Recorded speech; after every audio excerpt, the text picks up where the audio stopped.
Well, I suppose the first one was when I saw the ruin, I don't know, maybe 10 years ago, and already it was an exciting place to imagine actually making a film. Inevitably, the whole place has to be tidied up and tarted up to almost become squeaky clean. I'm not so sure people are actually following history here particularly, but they're making, I suppose, a venue for cultural tourism, which isn't necessarily the same thing. But I'm fascinated overall in this idea there's no such thing as history, there's only historians. So when Ridley Scott makes Gladiator, is he doing anything better than Gibbon, who then writes the scholarly tome of the decline and fall of the Roman Empire? Because everybody has a particular vested interest in spending so much time, money, and patience in recreating history. And remember, practically everybody in the world learns their history now from the cinema. Well, it's a palace, isn't it, for pleasure, and you can see it.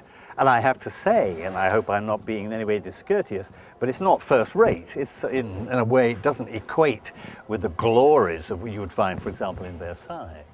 I mean, I suppose the sophistication of the people involved, the caliber of the artists they use are not really right up to that level. But it's a, I don't know, should we say a good representation of provincial aristocracy?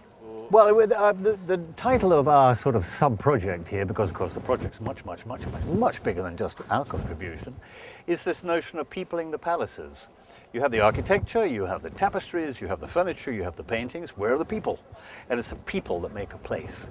You know that delightful Roman phrase, genius loci? I'm sure you as a Latin scholar would probably pronounce it differently, but it means a sense of place. And it's the mark of civilization. It's that particular ephemeral sort of touch that really brings it to life. So we've created a society from the top to the bottom, from servants to dukes, you know, from cardinals to grooms, in order to indicate a right cross-section across the whole of society. There's another problem too, I suppose. We would suggest this palace for us starts around about 1670 and gets blown away by Napoleon around about 1800. So it's a long period of time. So we have to choose our periods carefully, otherwise there'll be a massive discontinuity of connections. So all those things are interesting, but I was just as interested in somehow recreating the atmosphere of the kitchen as I would be of the actual, you know, high aristocratic courtly places. Well, you're still a very young democracy, aren't you? I come from a very old democracy. I think we can take ours back to the end of the Civil War in England, round about, what, 1645, as it were.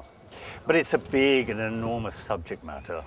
And really, although we're all political animals, I don't think that I'm a political filmmaker. I'm much more interested in aesthetics than politics.